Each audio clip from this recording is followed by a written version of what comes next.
Graça e paz daquele que vive para todo sempre. O Evangelho é vida, meus irmãos. Nós estamos mais uma vez aqui para falar a respeito do tabernáculo, dentro do assunto tabernáculo, a arca, no assunto da arca, o propiciatório. Nós estamos caminhando agora para falar a respeito do propiciatório. E hoje nós vamos estudar coisas valiosíssimas, que são de uma riqueza extraordinária. Eu quero ler com você Êxodo, capítulo 25, verso 17, que diz assim, também farás um propiciatório de ouro puro. Seu comprimento será de 2,5 côvados e sua largura de 1,5 côvado. Farás também 2 querubins de ouro batido os farás nas duas extremidades do propiciatório. Farás um querubim na extremidade de uma parte e o outro querubim na extremidade da outra parte. De uma só peça, com o propiciatório, fareis os querubins nas duas extremidades deles. Os querubins estenderão suas asas por cima, cobrindo com suas asas o propiciatório. As faces deles, uma defronte da outra. As faces dos querubins estarão voltadas para o propiciatório. E porás o propiciatório em cima da arca, depois que houveres posto na arca o testemunho que eu te darei. E ali virei a ti e falarei contigo de cima do propiciatório, do meio dos 2 querubins, que estão sobre a arca do testemunho, tudo o que eu te ordenar para os filhos de Israel. Então veja, nós estamos lendo aqui o relato do mando de construir o propiciatório. Farás também o propiciatório. Então nós estamos falando bastante a respeito disso, de que a arca é a pessoa de Cristo, o propiciatório, a obra de Cristo, e o Senhor falava por entre os querubins, no meio das asas do querubim, né? É o ensino. Então é a pessoa de Cristo, a obra de Cristo, o ensino de Cristo, que é o espírito de profecia que nós lemos Apocalipse 19:10, né? O testemunho de Jesus Cristo. O testemunho é tudo aquilo que ele é, que ele fez, que ele falou. Nós falamos na aula passada que a pessoa sustenta a obra, toda pessoa sustenta a sua obra. E que por isso primeiro vem a arca, vem a pessoa, para que depois venha a obra, que é o propiciatório. E os dois andam juntos, os dois devem ser ensinados juntos, sempre na ordem que Deus deu para Moisés. Primeiro a pessoa e depois o ensino, depois a obra e por fim o ensino. Então veja que nós falamos já um pouco a respeito desse propiciatório. Nós falamos que esse propiciatório aponta para duas coisas em especial. A primeira é mais voltada para o povo judeu, também para nós, mas mais voltada ao povo de Israel, porque são símbolos de Israel, mas que apontam para Cristo. É que esse propiciatório, ele é o apontamento do trono de Deus. Ele simboliza, ele representa o trono do Senhor, certo? Nós vamos ver isso um pouco mais para frente. Mas, em segundo lugar, nós vemos que esse propiciatório aponta para a obra de Cristo. E é o que nós vamos estudar hoje, né? A respeito da obra do Senhor Jesus. Para nós, para a igreja, essa obra é tão importante, porque nós nos salvamos por meio da obra e depois nós começamos a conhecer a pessoa, o Filho em si, né? Na sua personalidade. Então veja que esse propiciatório é uma tampa para tampar a arca, mas não é apenas uma tampa. Fisicamente a arca é um baú grande e esse propiciatório é a tampa fisicamente, mas vai muito além de tudo isso, certo? Quando a gente então começa a estudar, a gente vai ver que o propiciatório ali no hebraico é caporete, o assento da misericórdia. Então, por isso que para os israelitas apontava para o trono de Deus, porque aquele propiciatório, aquela tampa é um assento de misericórdia. Glória a Deus por ser um assento de misericórdia, né? Nós poderíamos dizer até que é um assento de graça, né, de favor que nós não merecemos, porque esse é o sentido de ter essa tampa, o propiciatório, certo? Agora, essa palavra propiciatório e a palavra expiação, elas são a mesma palavra praticamente. E as duas palavras, elas andam muito juntas, certo? Propiciar e expiar. Propiciar é fazer com que Deus seja favorável a nós. Propício, veja, propiciação, propício a nós. Por isso que é chamado de assento de misericórdia, é o assento que faz Deus ser propício a nós. Mas para Deus ser propício, propiciatório a nós, é preciso expiar, expiação. E a palavra expiar significa tirar a culpa, tirar o pecado, limpar, expiar. Então, para que exista o favor de Deus em nossa vida, Deus ser propício para nós, é preciso expiar. Ou seja, limpar, né? Fazer com que as coisas sejam tiradas, sejam limpas. Aí Deus se torna favorável. Então, essa tampa, ela está muito ligada, o propiciatório, ao dia da expiação. Nós vemos nas ordenanças de Deus para o povo de Israel muitas festas, né? O Pentecostes, o Tabernáculo, a Páscoa. E também nós vemos o dia da expiação, que era um dia muito solene para todo Israel. E esse dia era chamado de expiação. Por que era o dia chamado de expiação? Porque nesse dia o sumo sacerdote, ele ia limpar, certo? Tirar a culpa do povo de Israel. Então era ordenado que somente uma vez por ano o sumo sacerdote passasse o véu e entrasse e visse essa arca, visse esse propiciatório.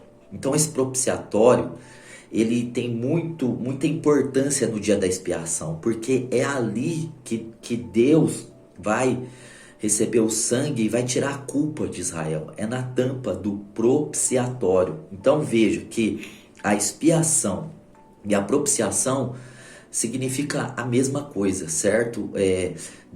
O propiciatório é Deus tirando a culpa para fazer-se propício a nós, fazer-se favorável a nós. Expiação é Deus tirando a culpa para que possamos nos tornar limpos. Então fala muito de justiça, isso fala muito, né, da misericórdia e da justiça de Deus andando junto no dia da expiação.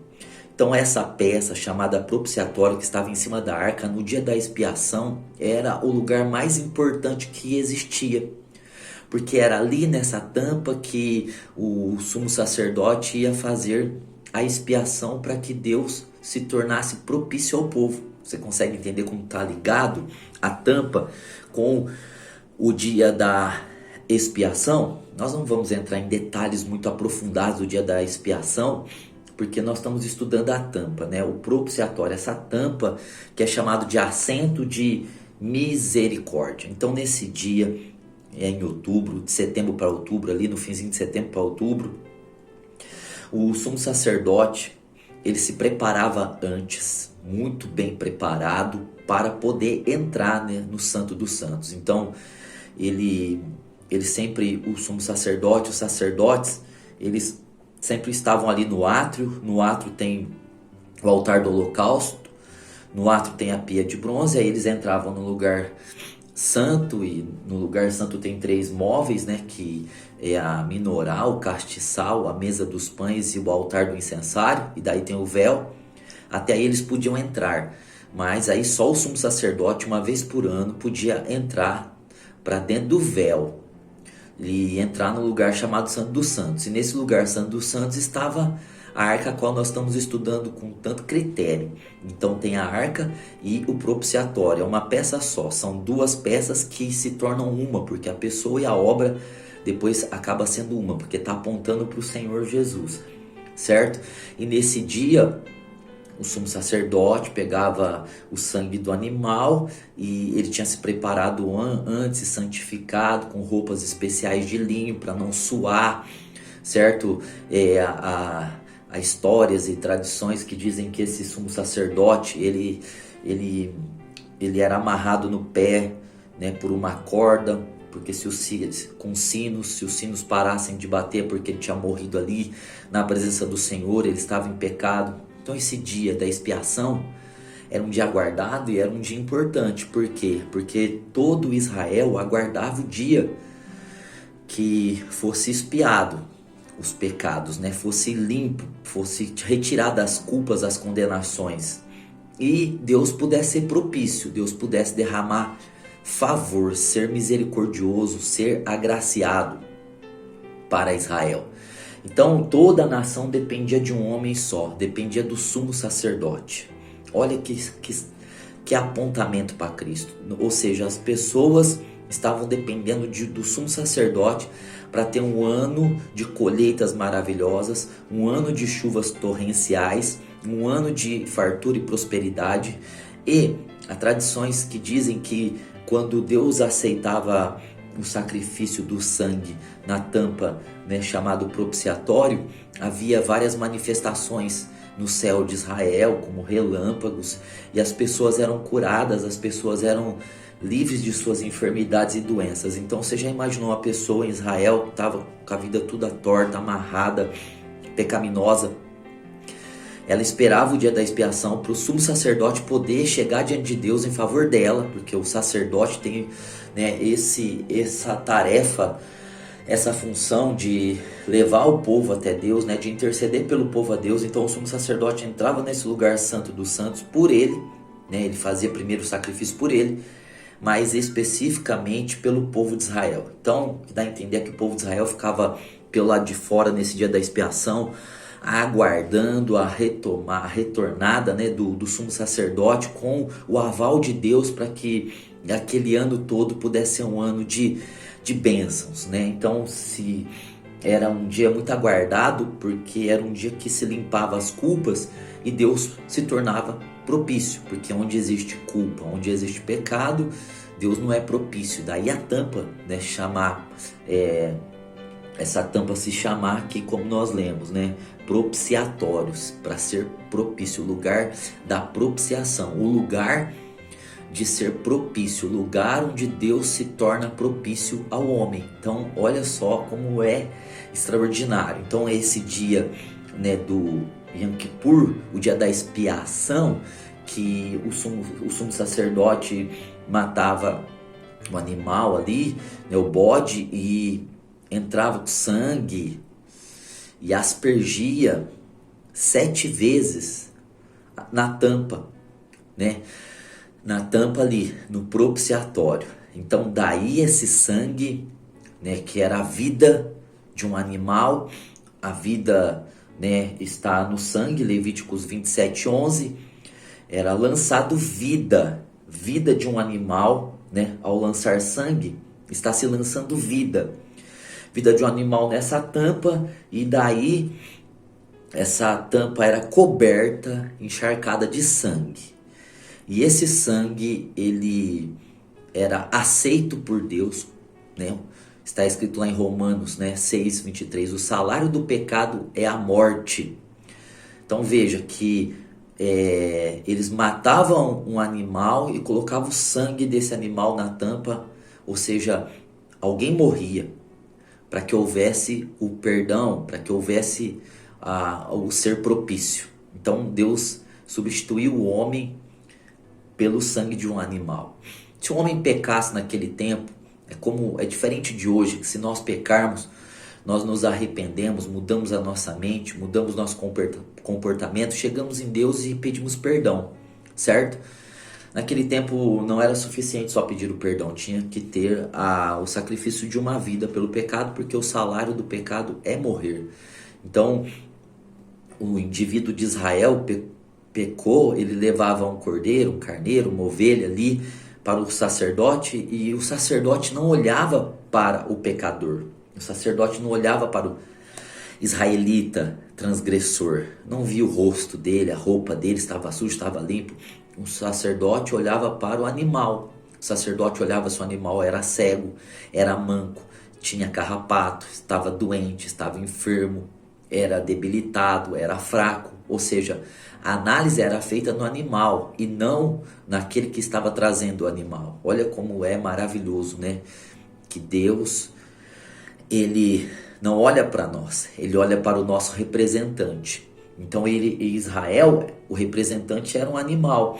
Nosso representante é Cristo. Então Deus olha e vê se Cristo é perfeito, vê se Cristo é íntegro, vê se Cristo é fiel, vê se Cristo é forte, saudável. E Deus aceita o sacrifício de Cristo. Deus não olha para nós. Deus não deve olhar para nós. Assim como o sacerdote não olhava para o indivíduo pecador, olhava para o animal. E Deus não olha para nós. Eu sei que muitas vezes, né, nós cantamos as músicas olha para mim, olha para mim, olha para mim, olha para mim, mas não é bom, não é certo, não é bíblico. É a gente pedir para Deus olhar para nós. Deus tem que ver Jesus em nós. Deus tem que ver o sangue de Jesus em nós, ou seja, o sangue é vida, tem que ver a vida de Cristo em nós e não a nossa própria vida, porque nós somos pecadores. Se Deus nos ver, Ele não é propício a nós, porque nós estamos em culpa, em pecado, em condenação, porque nós somos pecadores em nós mesmos, mas em Cristo nós somos santos, separados. Então Deus olha para o sacrifício. Então, meus irmãos, olha só como que essa tampa, ela está, veja bem, ela está associada à expiação, certo? Por isso nós estamos falando aqui, mais uma vez, que a palavra expiar e propiciar, elas têm o mesmo significado praticamente, e elas trabalham juntas, né? Deus tira a culpa e depois se torna propício. Que extraordinário, não é? Então era tudo uma sombra do que Cristo ia fazer por nós, certo? Então, olha só, né? Esse caporete, esse assento de misericórdia, então ele era usado uma vez por ano só. Era aspergido 7 vezes o sangue para cobrir aquela tampa. Então, aí se tornava Deus propício, porque aí Deus fazia expiação pelo pecado. Então, nós vamos entender agora, né? Você vai pegar os estudos que nós estamos estudando da arca, você vai ver que a arca aponta para Cristo e tinha itens, 3 itens dentro da arca. Nós falamos exaustivamente desses itens, né?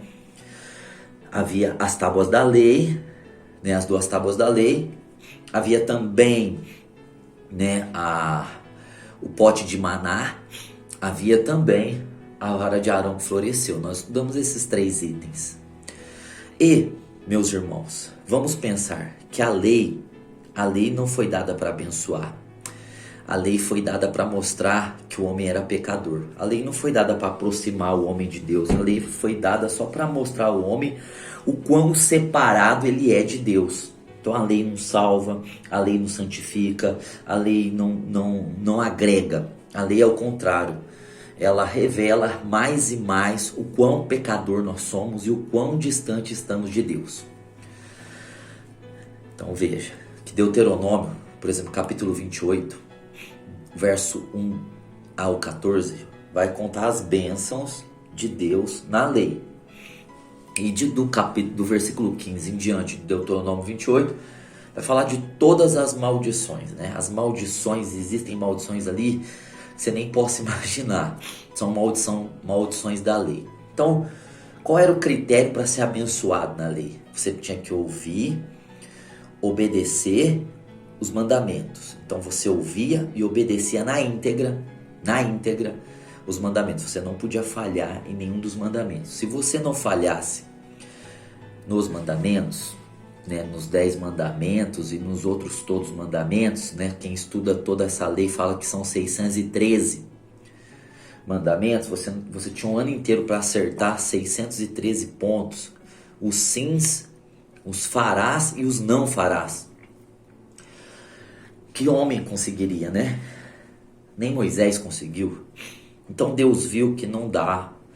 Deus mandou a lei para provar para o homem que ele precisava de um salvador. Isso é a intenção de lei. O fim da lei é Cristo.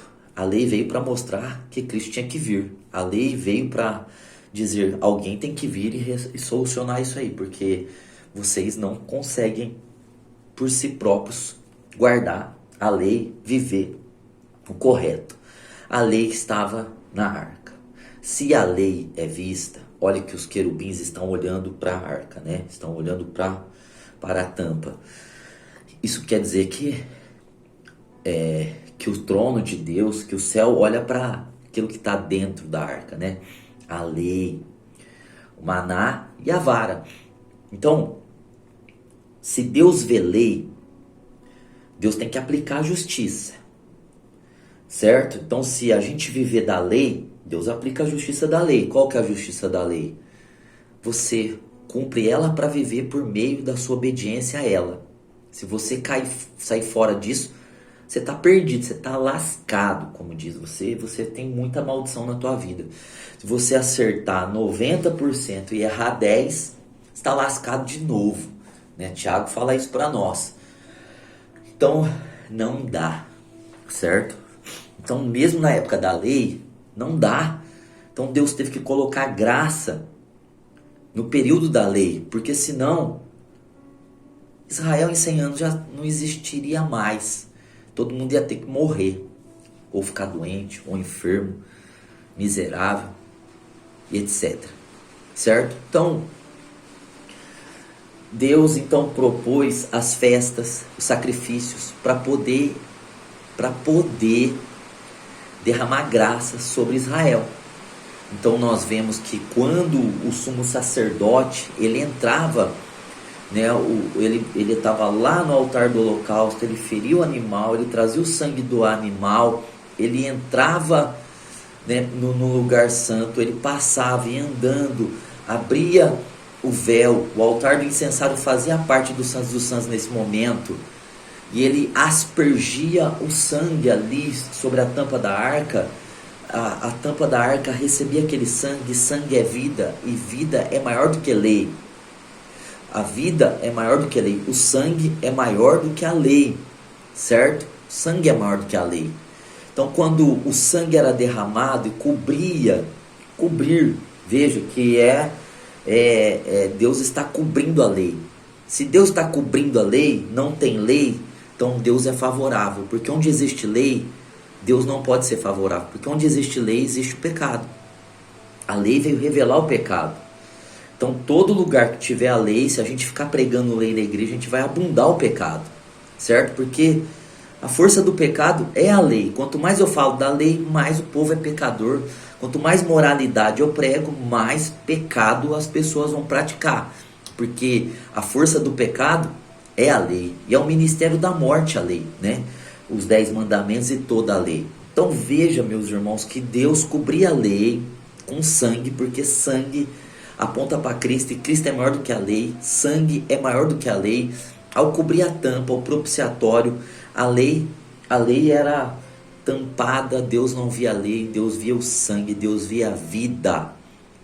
E ao ver a vida, Deus perdoava o pecado de todos os homens. Um sumo sacerdote e um animal era responsável por perdoar todos os pecados da nação de Israel. Então, se não tem a lei, se o sangue cobriu a lei, se nós não estamos vivendo mais na lei, mas nós estamos vivendo na graça, porque o sangue fala da graça, o sangue apontava para Cristo, certo? Então, esse sangue que apontava para Jesus Cristo, glória a Deus, ele tirava a lei de cena. Romanos 10:4, o fim da lei é Cristo. Então o fim da lei é Jesus, é o sangue sendo derramado ali no dia da expiação. A lei acaba naquele momento, a condenação, o Deuteronômio 28:15 em diante, ele desaparece. E então, o que acontece? A prosperidade pode surgir, o pote de maná, ele vem à tona. Por quê?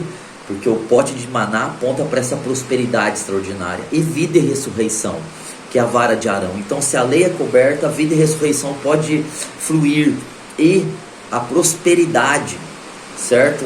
O maná, ele era dado a Israel. Então, as pessoas eram curadas, eram libertas, eram transformadas, porque havia de fato a manifestação da vida cobrindo a lei.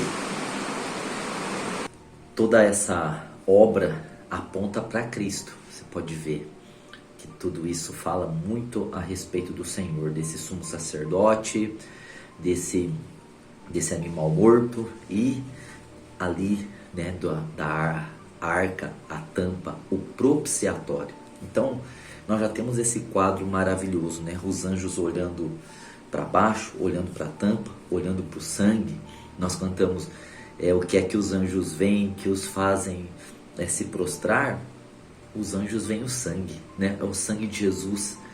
Nós não fomos comprados com ouro, nem com prata ou pedras preciosas. Fomos comprados com sangue, porque o sangue é maior do que todas as coisas que existem. É o sangue de Cristo, porque contém a vida de Cristo e é o sangue dele que faz propiciação por nós, faz Deus ser propício a nós. O sangue dele expia, tira, limpa, arranca, remove a culpa, o pecado, a condenação, e o sangue dele nos compra, o sangue dele faz Deus ser propício a nós. Quando Deus olha para nós, ele vê o sangue do Filho, e é isso que Deus tem que ver quando olhar para nós. Não deve nos ver, porque se nos ver, ou nós estamos vivendo em Adão no mundo, ou nós estamos vivendo a lei, uma maldição no mundo, a maldição que foi dada a Adão: se você comer certamente morrerá. São mortos espiritualmente quem não nasceu de novo, e aqueles que querem viver a lei vão ter problemas com a lei, vão ter problemas porque não vão conseguir executá-las e vão receber como recompensa as maldições de Deuteronômio 28. Então nós estamos entendendo a obra de Cristo. Só por explicar que a palavra propiciar e expiar tem o mesmo sentido, e elas trabalham juntas. Agora que nós já falamos a respeito de tudo isso, e eu creio que ficou muito claro, nós já podemos nos libertar, né, do pecado, nos libertar da culpa, nos libertar de querer viver a lei, porque se a lei fosse tão boa, Jesus não teria vindo.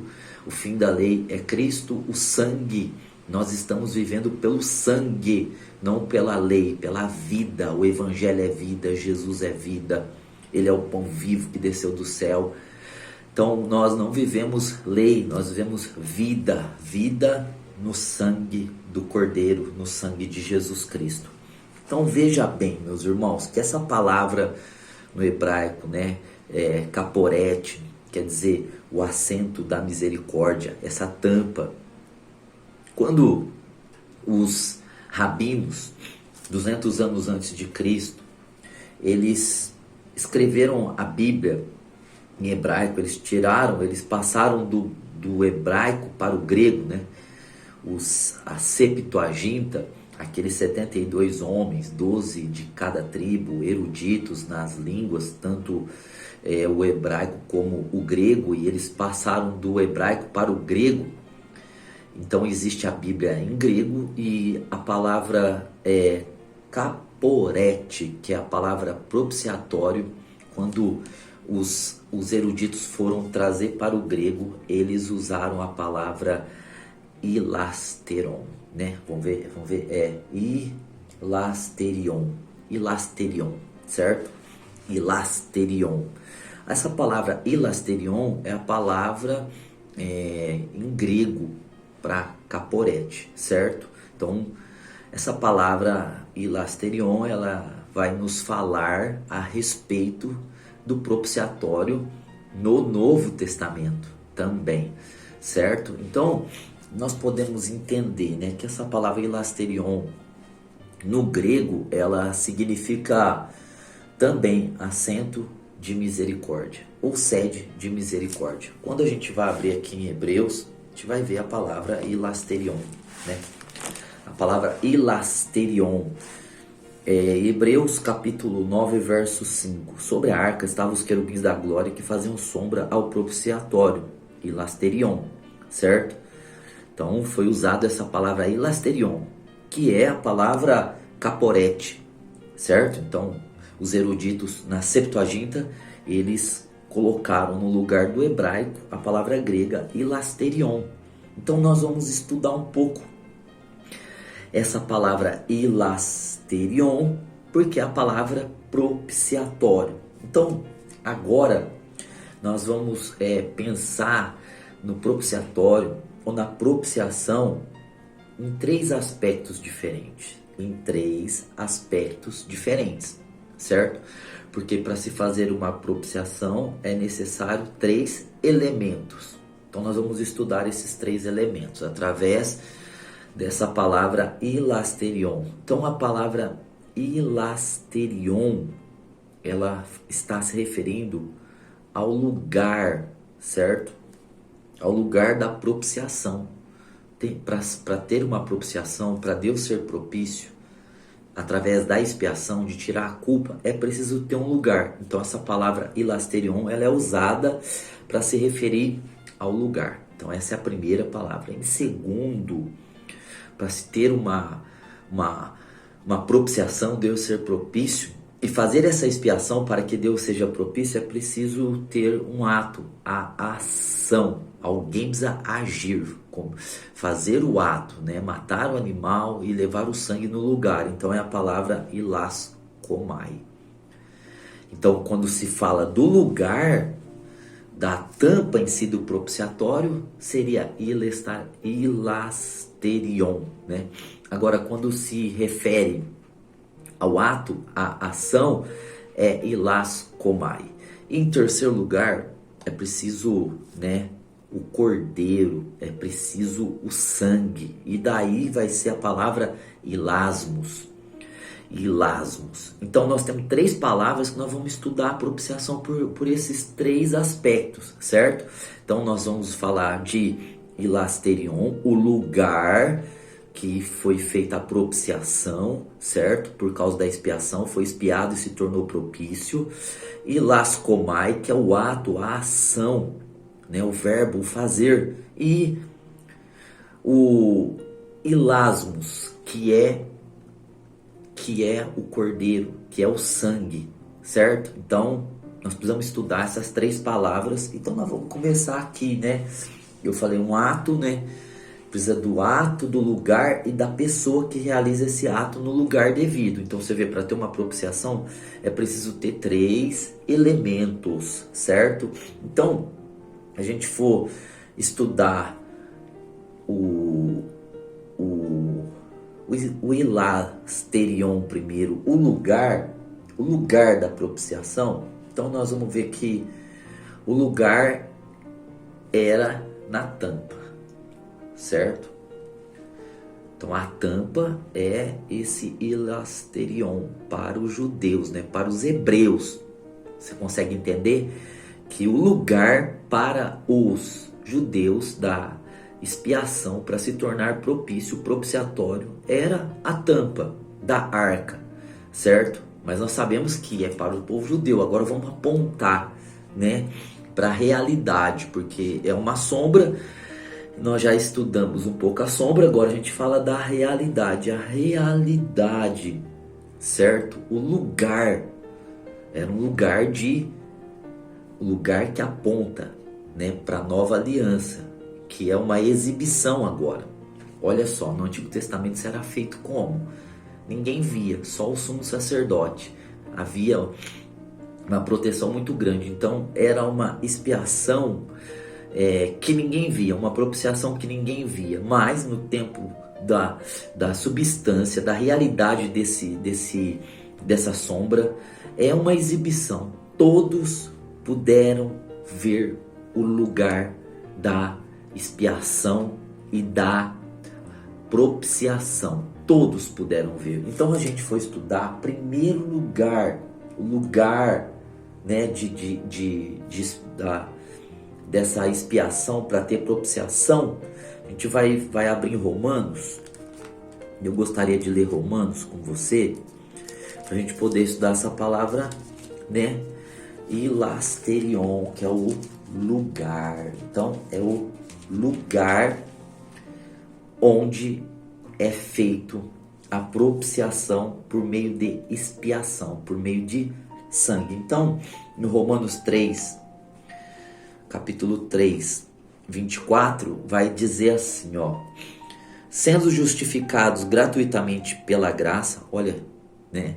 Duas palavras iguais. É tão de graça, é tão de Deus para nós, que Paulo Parece que ele está escrevendo errado, né? Mas ele está escrevendo certo.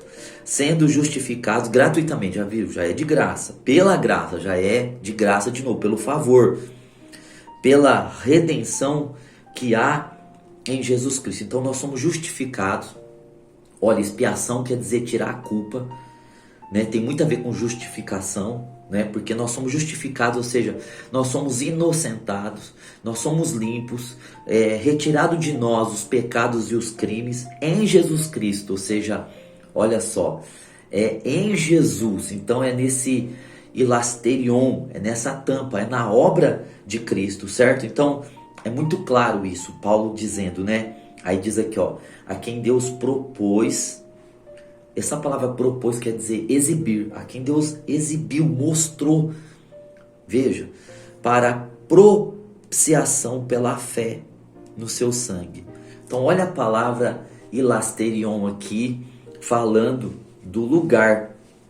Deus propôs para propiciação pela fé no seu sangue.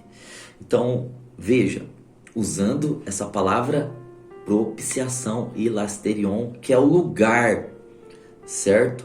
O lugar da propiciação, o lugar de se tornar favorável, de se tornar propício. Então, a quem Deus, foi Deus, né, que propôs, para Deus que propôs, né, a redenção em Jesus Cristo, foi Deus que propôs para propiciação, para que ele pudesse ser propício a nós pela fé no seu sangue. Olha só, a fé no sangue, porque o sangue era derramado ali no dia da expiação 7 vezes para demonstrar sua justiça. Então o sangue ali no propiciatório demonstrava justiça provisória de Deus para Israel. Agora Cristo, ele derramou seu sangue para demonstrar, para revelar, para exibir a sua justiça pela remissão dos pecados anteriormente cometidos sob a paciência de Deus.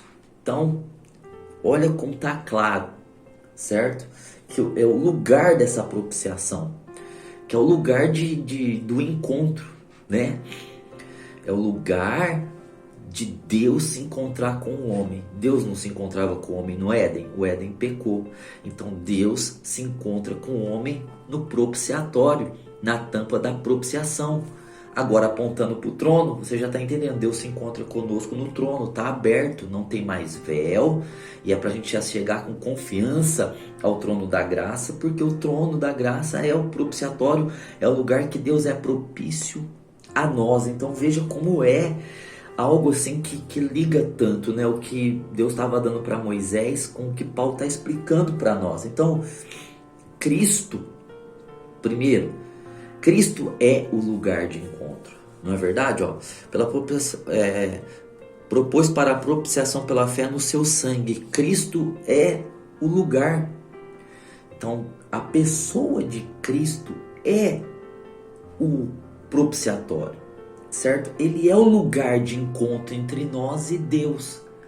Por isso a gente tem que sair de Adão, porque em Adão Deus não se encontra conosco. Adão é o mundo, Adão está condenado. Adão gerou a morte, nós saímos de Adão, nós somos enxertados em Cristo. Olha só, igreja é tirados para fora, colocados em Cristo. Nós somos colocados em Cristo porque é em Cristo o lugar do encontro de Deus agora. Deus encontra o homem em Cristo. Deus encontra o homem no propiciatório. Deus é propício ao homem por meio e através da tampa, através da obra, através de Cristo. Então Cristo é o lugar do encontro, certo? Olha como esses apontamentos assim, nosso coração queima, né? Por saber tudo isso que Cristo é, tudo isso que Cristo fez, né? Então nós estamos estudando esse hilasterion, certo? Que é o lugar. E nós já estamos falando que o lugar para o povo de Israel era a tampa. Agora o lugar, o propiciatório para nós, veja, propiciação pelo sangue é Cristo. Ele é o lugar de exibição de Deus agora. Ele é o lugar que Deus mostra e exibe, que se reconcilia com o homem.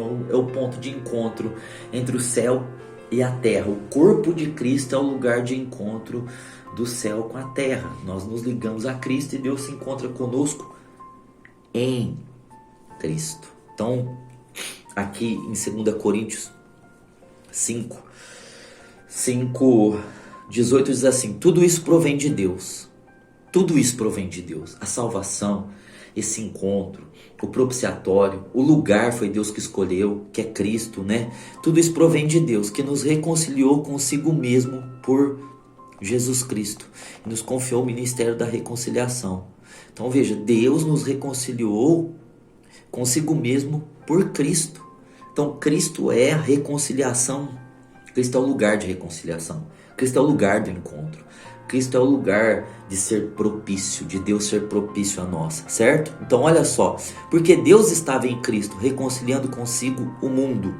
Então Deus estava em Cristo trazendo essa propiciação, essa expiação, e através da expiação, tirando a culpa, se fazendo propício, reconciliando. Tudo vem de Deus. Essa reconciliação no propiciatório, que é Cristo, esse lugar de encontro, certo? Vem de Deus. Deus estava em Cristo, não imputando aos homens seus pecados, e pôs em nós a palavra da reconciliação.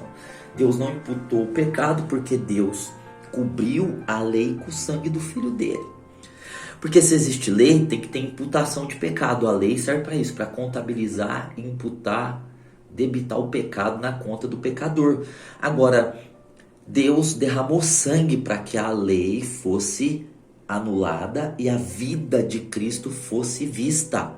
Então os anjos veem a vida de Cristo, o sangue. O sangue é conhecido antes da fundação do mundo, porque o sangue é algo mais valioso que possa existir. E esse sangue está em nós. E Deus estava em Cristo nos reconciliando com o seu sangue. Então Deus, quando olha para nós, ele vê o sangue. Deus, quando olha para a lei, ele vê o sangue. E Deus reconciliou, não imputou o pecado, porque o sangue é maior do que a lei. O sangue é maior do que o pecado, o sangue de Jesus. E ele nos deu essa palavra. Essa palavra diz de que ele está propício ao ser humano, de que ele está com a porta aberta, de que agora é o tempo do favor, da graça. Então Cristo, certo? Deus propôs, Deus exibiu, mostrou a todos, né? No Antigo Testamento era escondido, agora na Nova Aliança Deus mostrou a todos. Glória a Deus por isso. Então, vamos recapitular. Hilasterion é o lugar. Para o povo de Israel, o lugar era a tampa física daquela caixa que era uma representação da real, que estava no céu, que está no céu. Ponto. 2. Hilasterion, lugar de exibição, é o próprio Cristo. É a pessoa de Cristo. 3. É a cruz. Certo? Porque na cruz que Cristo se tornou propiciação por nós. Na cruz, Cristo se tornou hilasterion, o lugar da propiciação, certo? Então a gente vê, né, em João aqui, no capítulo de número 19, no verso 16 assim: então Pilatos o entregou para ser crucificado, e tomaram Jesus e o levaram. Jesus, levando nas costas sua cruz, saiu para o lugar chamado Caveira, que em hebraico se chama Gólgota. Então olha só, a cruz lá no Gólgota é o lugar hilasterion, o lugar de propiciação, porque foi na cruz que ele expiou, que ele limpou. Olha só essa expiação, está lá em Romanos 8:1. Portanto, agora nenhuma condenação há. Por quê? Por causa da expiação, da limpeza pelo sangue. Nenhuma condenação há para os que estão em Cristo Jesus. Deus se fez propício. Deus não se faz propício a condenados. Deus não se faz propício a pecadores. Deus não se faz propício a transgressores. Então nós não estamos vivendo a lei. Nós estamos vivendo a graça. Nós estamos vivendo o sangue. Nós não estamos mais debaixo da lei. Porque se nós ficarmos debaixo da lei, o pecado vai abundar. Romanos capítulo 6. Nós precisamos estar debaixo da graça para Cristo abundar em nós. Para Cristo abundar em nós. Então, meus irmãos, o evangelho não é moralidade, o evangelho não é pregar os 10 mandamentos, o evangelho não é ficar falando do pecado. O evangelho é falar de Cristo, dessa obra, porque ao entender a obra, nós imediatamente nos consideramos mortos para o pecado. Então, a cruz, para Cristo, meu irmão, a cruz é um lugar de maldição. Cristo se fez maldito por nós, Gálatas 3,13. É um lugar onde levou doença, enfermidade, castigo, levou o peso, levou a condenação, levou a culpa, levou tudo.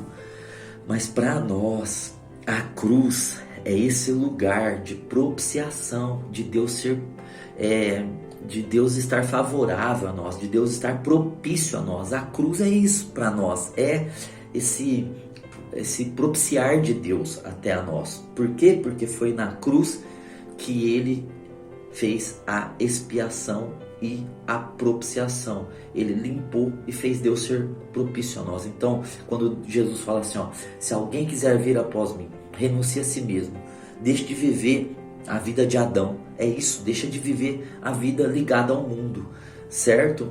Tome a sua cruz, levante a cruz. A tua cruz não é a que você cria, é a que Ele te dá, é a cruz de vitória.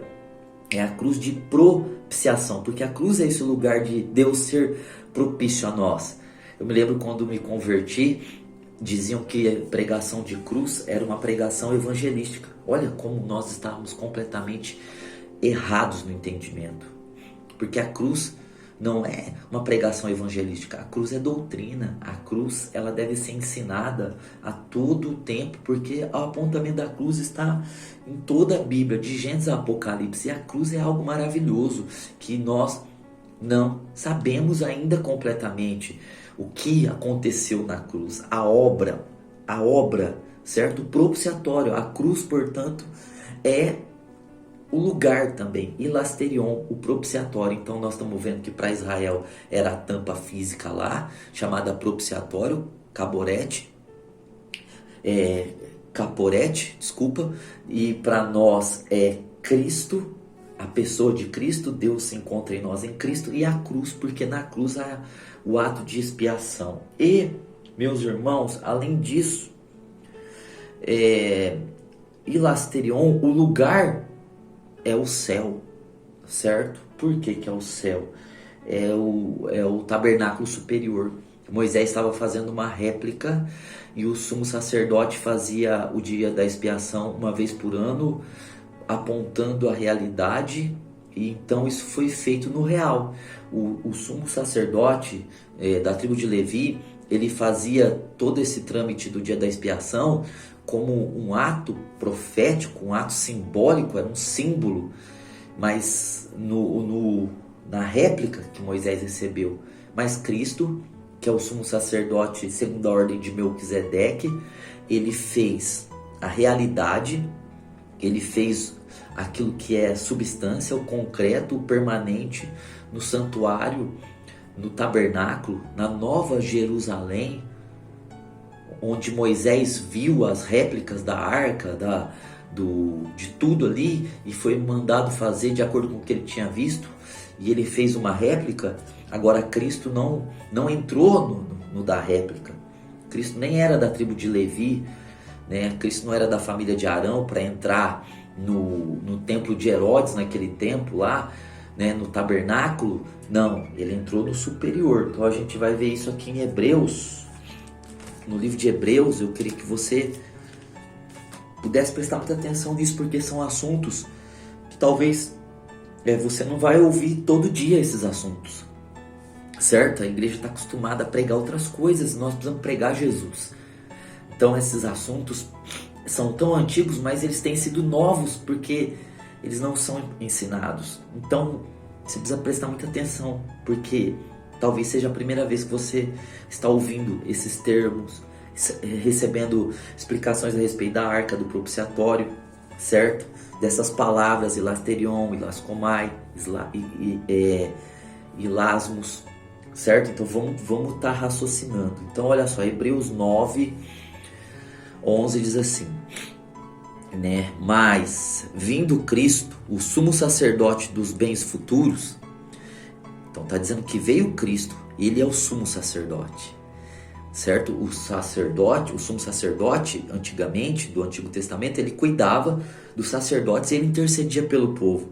Cristo é chamado de sumo sacerdote aqui de bens futuros, aqueles estavam apontando, né, para o futuro, eles estavam servindo na réplica, na sombra. Agora Cristo, ele é o sumo sacerdote dos bens futuros, dos bens exatos, dos bens reais, né, dos bens realizados, do que tem realidade mesmo. Eles estavam na sombra, mas Cristo fez a realidade. Então por isso que aqui está dizendo que ele é o sumo sacerdote dos bens futuros, né, por um maior e mais perfeito tabernáculo. Então o que o sumo sacerdote da tribo de Arão fazia lá era de um menor e não perfeito tabernáculo, era uma réplica, mas Cristo não foi feito por mãos, isto é, desta criação.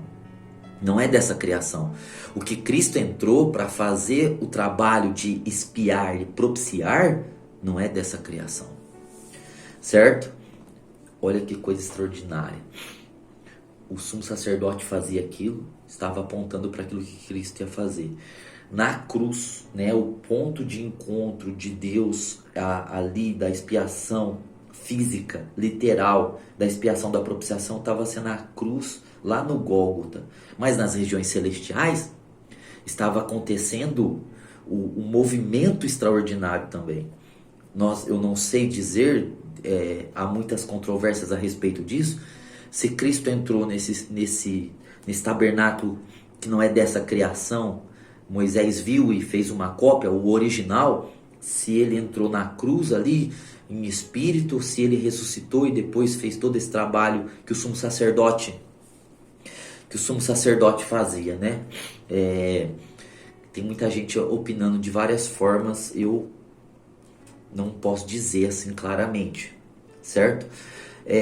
O fato é que ele entrou, né, nesse tabernáculo não feito por mãos humanas, que não é dessa criação, e mostrando a realidade. Ele é o sumo sacerdote dos bens já realizados, que tem realidade. E nem por sangue de bodes e bezerros, não foi com esse sangue que o sumo sacerdote lá do Antigo Testamento ministrava, mas por seu próprio sangue. Então veja, foi o próprio sangue. Então ele é o lugar, ele está sendo o lugar e ele está indo ao lugar que existe o tabernáculo original.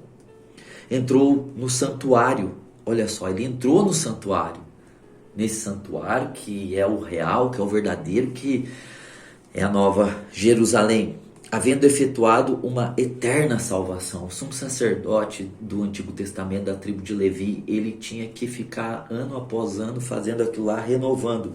Aqui nós lemos, ele efetuou uma eterna redenção, um eterno resgate, uma eterna expiação e uma eterna propiciação. Uma vez só, suficiente, se tornou algo eterno, que não tem fim, o poder e a validade desse ato, desse sacrifício.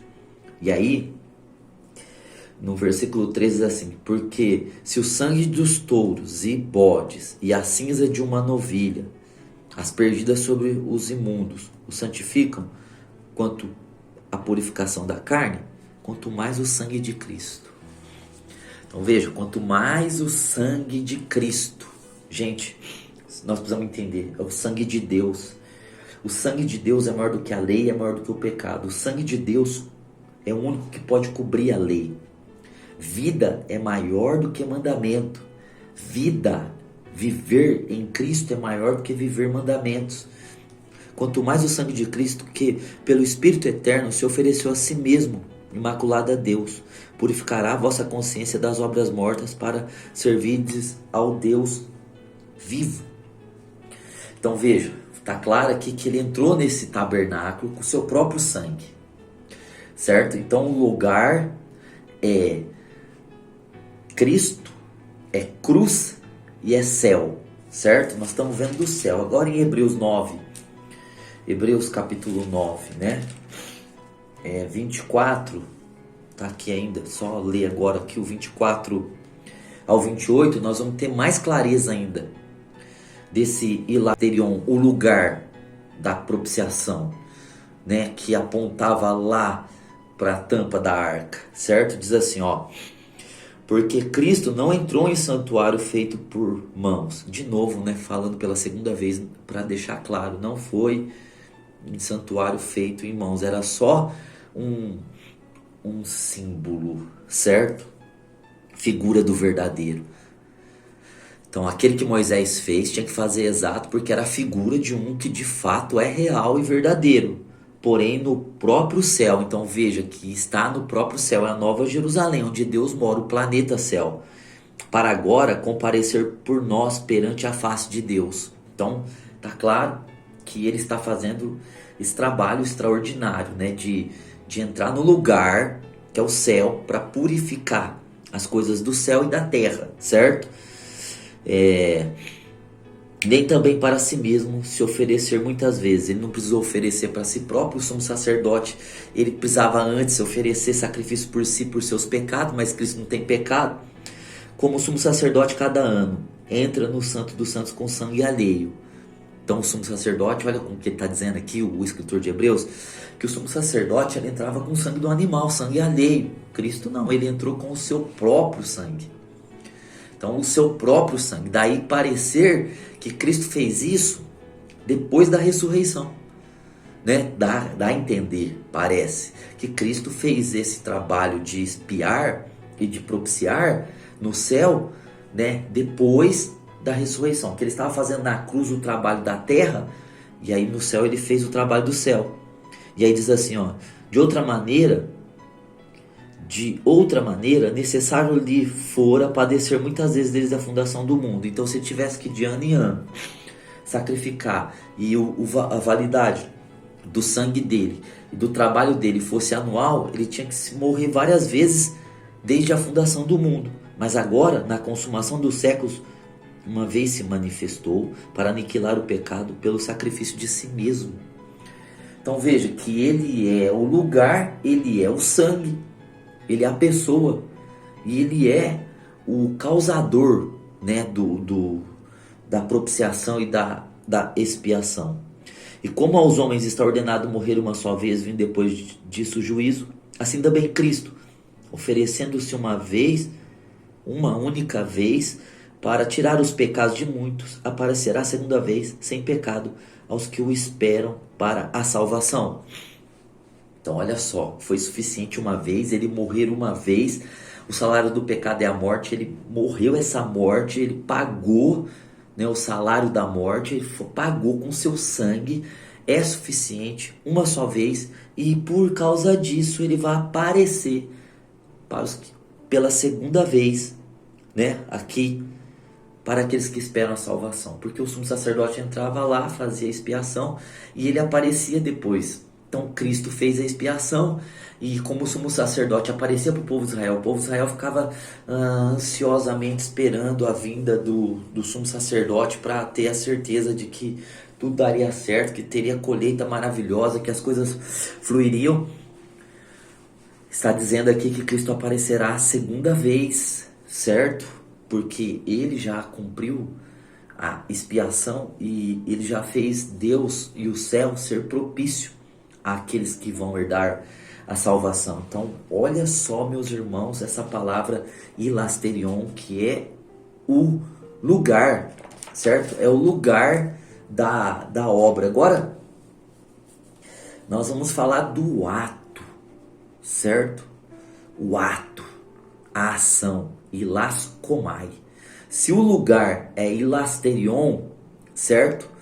O ato, a ação em si, o fazer é hilaskomai. Então nós vamos ver isso também, né? Que precisava ter um lugar. O lugar é a tampa do propiciatório, o lugar é Cristo, o lugar é a cruz, o lugar é o céu. O lugar geográfico, né? Precisava de um lugar físico geográfico. Então para Israel a tampa, para nós é Cristo, o lugar geográfico, para nós é a cruz, o lugar geográfico, para nós é o céu, o lugar geográfico, certo? Por que que ele fez isso no céu? Porque houve uma rebelião no céu. certo? Ele purificou as coisas do céu. Houve uma rebelião no céu. E também Lúcifer, o demônio, ele entrava no céu antes do tempo da graça, antes da cruz. Ele acusou Jó, certo? Diante do trono. Ele entrou junto com os filhos, na ideia que ele tinha um acesso. Eu consigo entender que esse acesso foi Adão que deu a ele, né? Quando Adão pecou, comendo do fruto, ele deu a posição dele para Lúcifer, e essa posição de que Adão podia se achegar a Deus e ao céu na hora que ele quisesse, e Satanás tomou isso de Adão. Por isso que o sumo sacerdote tinha que aspergir o sangue na tampa da arca, na frente da arca, porque Satanás ia até o trono de Deus. Ele ia, porque agora o sangue foi derramado no céu, na arca celestial, no propiciatório celestial, né, diante do trono de Deus. Né? O propiciatório aponta para o trono, então esse sangue de Cristo, que o próprio Cristo levou, foi aspergido ali, no trono de Deus, e por onde Satanás passou pela rebelião, as coisas do céu estão purificadas. Então, meus irmãos, o diabo não entra mais ali. Nós podemos usar esse texto para falar que ele entrou na época de Jó, mas, pastor, o diabo não nos acusa? Sim, ele nos acusa, mas ele não precisa ir do céu para nos acusar. Ele nos acusa da terra, do segundo céu onde ele está. Ele não entra mais ali porque o sangue já purificou todas as coisas. Onde tem sangue, tem pureza. E o diabo, ele é um ser impuro. E o pecado não entra no céu. Então, tudo que tiver debaixo do sangue de Cristo vai entrar no céu. Porque tudo que está debaixo do sangue de Cristo está sendo coberto a lei e está manifestando o maná e a vara de Arão, certo? Então, esse ato, né, o hilaskomai, o ato, se você for no hebraico, você vai ver a palavra hilaskomai aqui em Hebreus. Então, tem essas três palavras, certo? Hebreus. Em Romanos a gente encontra o hilasterion, né? Que é Cristo, que é o lugar. Mas aqui em Hebreus nós encontramos o hilaskomai. Hebreus 2:17, que é o ato. Que vai dizer assim, ó: pelo que convinha que em tudo fosse semelhante aos irmãos. Falando de Jesus, né? Que convinha que em tudo ele fosse semelhante aos irmãos, para ser misericordioso e fiel sumo sacerdote naquilo que é de Deus, para expiar os pecados do povo. Então veja que esse texto, rapidamente explicando, ele diz que tinha que ser feito carne e sangue como nós, para ser misericordioso. Para ser misericordioso para com os homens, certo? Então ele se tornou homem para entender o homem na experiência, porque ele já sabia pela onisciência, por experiência, se tornou misericordioso, viu como o sofrimento é estar nesse mundo em carne. Então ele se tornou misericordioso e fiel para com Deus, sendo fiel e íntegro, obedecendo a Deus em tudo. Então a misericórdia é voltada para o homem, a fidelidade é voltada para Deus, sumo sacerdote naquilo que é de Deus, para expiar os pecados do povo. Então ele só pôde expiar porque ele entendeu que é o homem e foi fiel a Deus. Expiar, limpou. Veja, já está entrando no assunto do dia da expiação e da expiação em si, né? E o propiciatório. E aí diz, né, aqui que essa palavra expiar é propiciar os pecados do povo. Certo? Essa palavra hilaskomai. Porque naquilo que ele mesmo sendo tentado padeceu, pode socorrer aos que são tentados. Então veja que ele fez o ato de expiar e propiciar. Então essa palavra expiar também tem Bíblias que está propiciar, hilaskomai, certo? Então veja que ele é o sumo sacerdote. Então o lugar é ele, a cruz e o céu, certo? O ato, a ação, ele que fez como sumo sacerdote, certo? Aqui em Hebreus, no capítulo 7, nós vamos ler aqui, no capítulo 7, o 26, nós vamos ver esse ato, porque nos convinha tal sumo sacerdote. Então o ato é de um sumo sacerdote. Porque o que o sumo sacerdote fazia? Ele feria, matava o bode, o animal. Então ele cometia o ato da morte, certo?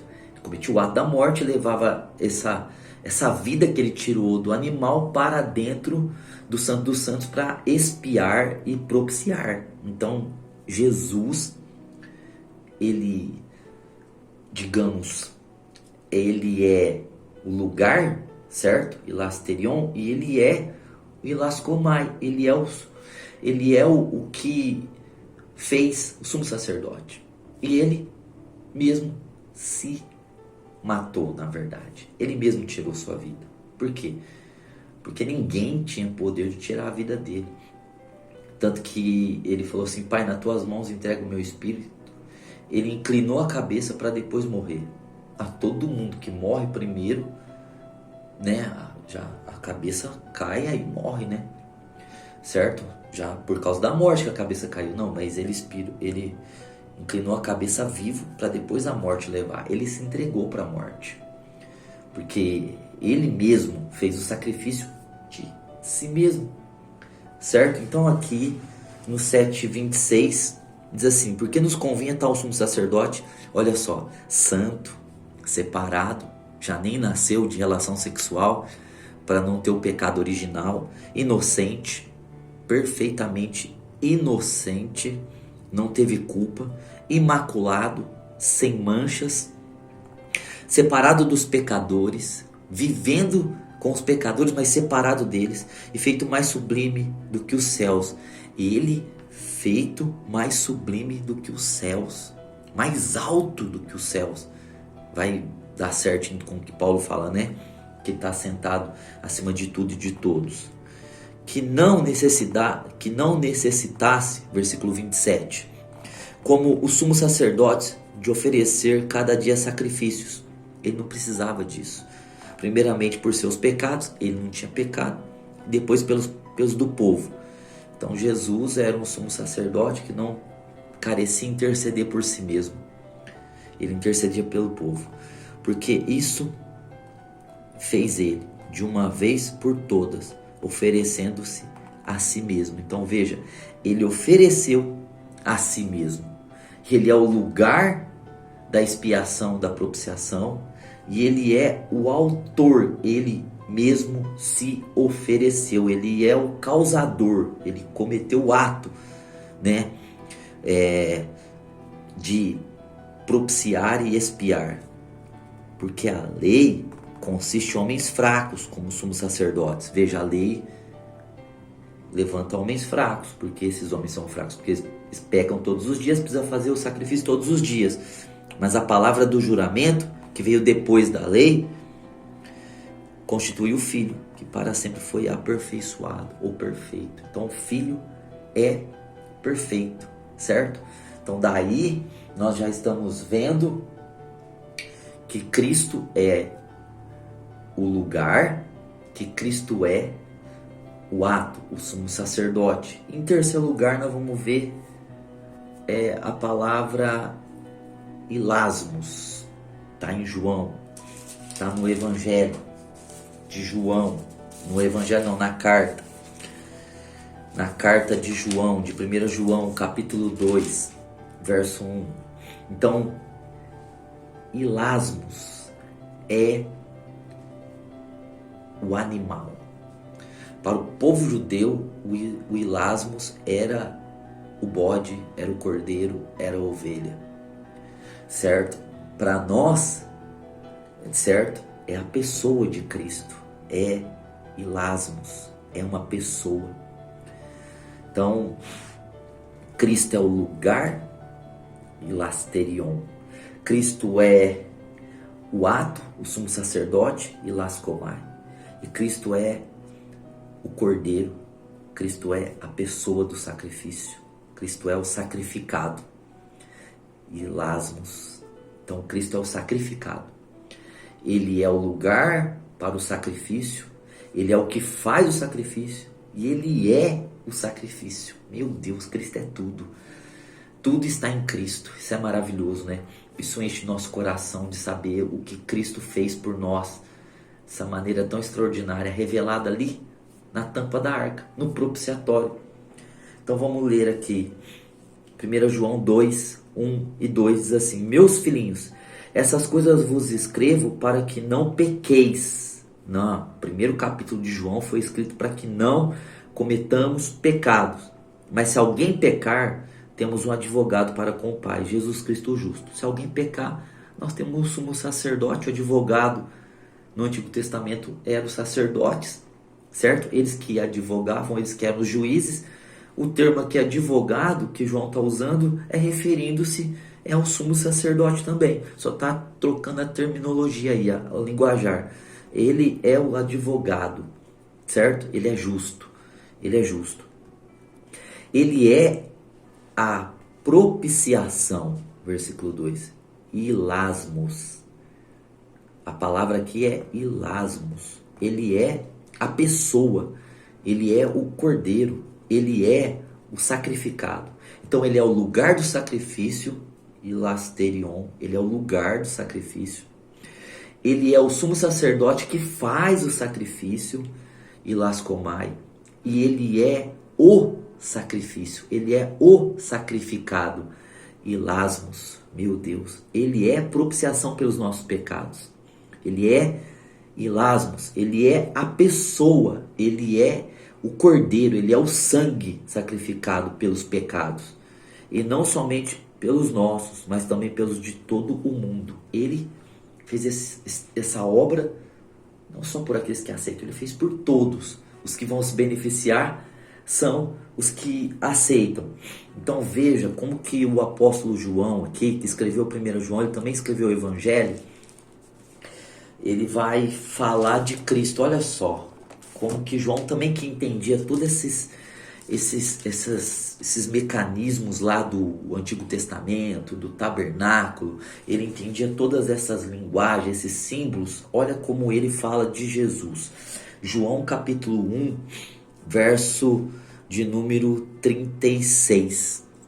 João vai falar assim, ó: olhando para Jesus, que por ali passava, disse: eis o Cordeiro de Deus. Eis o ilasmos de Deus, né? A pessoa que vai morrer, que vai verter o sangue. Eis o Cordeiro de Deus. João chamou Jesus de Cordeiro de Deus. Agora, no versículo 29, João 29, está falando assim, ó: no dia seguinte, João viu Jesus que vinha em sua direção e disse: eis o Cordeiro de Deus que tira o pecado do mundo. Está falando de propiciação e expiação? Sim, ele é o Cordeiro que tira, certo? Que tira o pecado do mundo. Então nós vemos, meus irmãos, a seriedade, a profundidade, a grandeza de todas essas palavras, da expiação, da propiciação, porque ele é o Cordeiro, certo? Ele é o ilasmos, ele é o sacrifício. Ele é o sumo sacerdote que faz o sacrifício, ilascomai. E ele é o lugar do sacrifício. Ele é o lugar, ilasterion. Ele é o propiciatório. Ele é o propiciatório em si, a tampa. Ele é o sumo sacerdote que está fazendo o sacrifício e levando o sangue para a tampa. E ele é o sacrifício, ele é o cordeiro, ele é o sangue que está sendo levado, ele é os três, ele fez o papel dos três no santuário superior, no santuário celeste, na Nova Jerusalém, no original, não feito dessa criação da terra, mas feito da criação celestial. Então, um sacerdote não conseguiria ser os três em um, né? Ele era só o que cometia o ato, né? Ele matava o cordeiro, mas ele não podia entrar com seu próprio sangue, certo? Ele entrava com sangue alheio, como nós lemos aqui em Hebreus. Então Jesus, ele é o lugar do encontro, de expiar, tirar a culpa e fazer propício.